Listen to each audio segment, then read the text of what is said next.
Disassembling and assembling computers takes a big role as a computer technology student.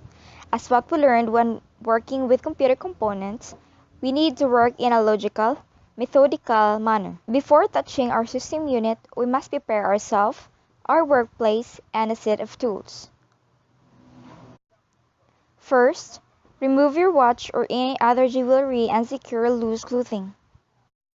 Second, we have to make sure that there should be a good enough lights, good ventilation, and a comfortable room temperature. Third, our table should be accessible from all sides. Do not cover the entire surface of the table with tools and computer components. Arrange them properly. Put an anti-static mat and wear anti-static wrist strap to prevent physical contact and to avoid electrostatic discharge that can damage our components. And lastly, prepare small containers to hold screws and other small parts that we remove in disassembling our computer system unit. In this assembly, remember when removing any computer parts and components, we must remember the name of the parts, the location, and the quantity. Step 1. Opening the case. Computer cases have different form factors. Form factors refer to the size and shape of the case. There are different methods in opening the case. It's either case cover can be removed as one piece, case top and side panel can be removed, or the top of the case is need to be removed before the side panels can be removed. In case of our computer system unit, we need first to unscrew the screws of side panels in order to open our system unit and then remove the front panel case. Step 2. Disconnect all the internal cables. When disconnecting internal cables, we need to make sure that we do it in the right way and remember its location. Visualize all the connected cables and start from the upper side of the motherboard, including the cables connected in hard disk drive and power supply power connectors.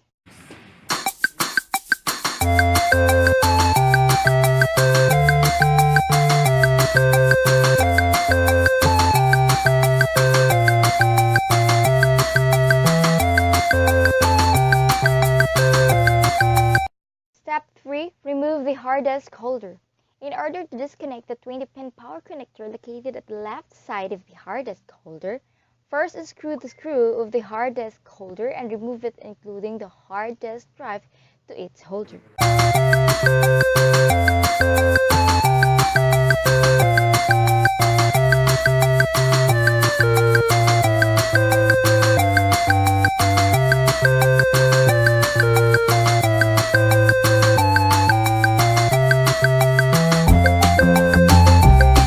Step 4. Remove the power supply unit. Our power supply unit is mounted in the upper side of our computer case. First, unscrew and remove the power supply lock. Second, unscrew the power supply screws which is located in the rear panel of our computer case. Then remove the power supply unit.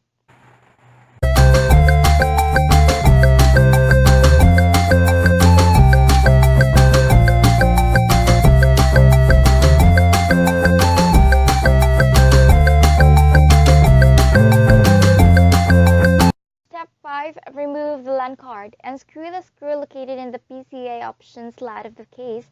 Then remove the LAN card which is located in the PCI slot of the motherboard.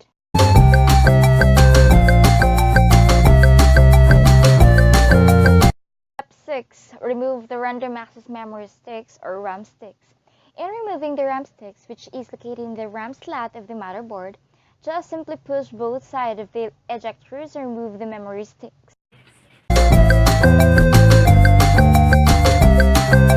Step 7. Remove the CPU fan. Unscrew the CPU fan which is located at the top of the heatsink, then remove the fan. Step 8. Remove the heatsink. Unscrew the heatsink which is located in the CPU socket and then remove it. Step 9. Remove the central processing unit or CPU. In order to remove the CPU located in the CPU socket, just remove the latch holding in the processor and lift the processor straight out of the socket.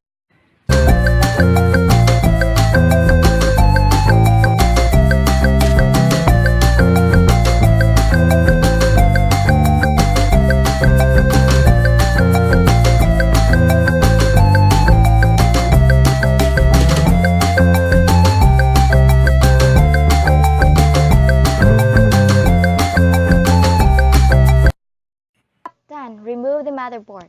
When removing the motherboard from the computer case, just unscrew all the screws that attach from the motherboard to the case and remove it. Make sure to properly hold and put it in a proper place.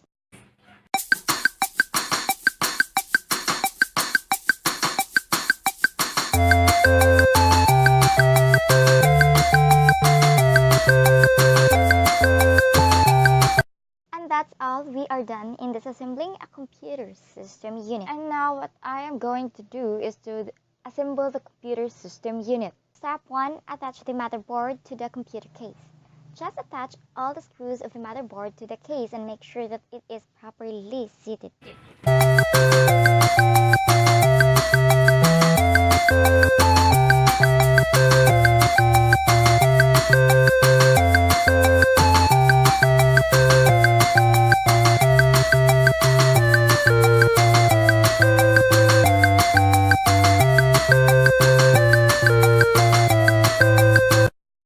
Step 2. Insert the CPU to the CPU socket. Step 3. Put the heatsink to the CPU socket and attach the screws. And step 4. Attach the fan to the heatsink and put back the screws.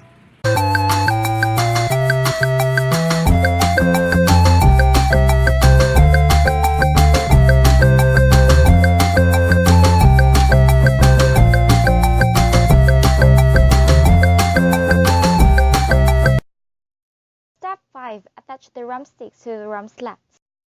Step 6. Insert the LAN card to the PCI slot of the motherboard and put back the screw of the PCI option slot of the case.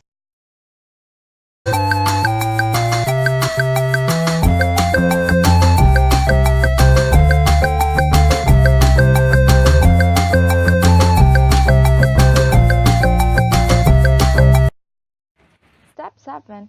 Attach the power supply unit to the case. Put back the screws in a rear panel and the power supply lock and its screws, then insert the 20-pin power connector. Step 8. Attach the hard disk drive to the hard disk holder and put back the screws. Then attach the hard disk holder to the front panel case and put back the screws.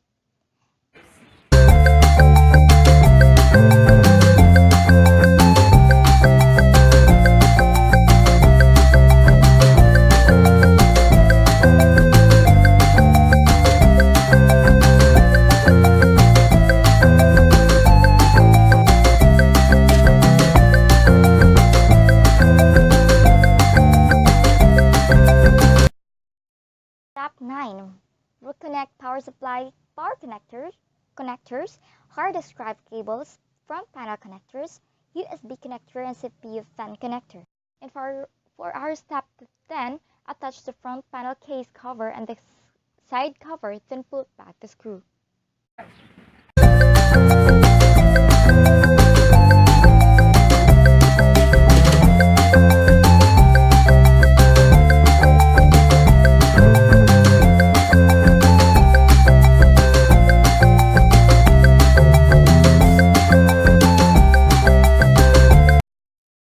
And that is how we disassemble and assemble a computer system unit.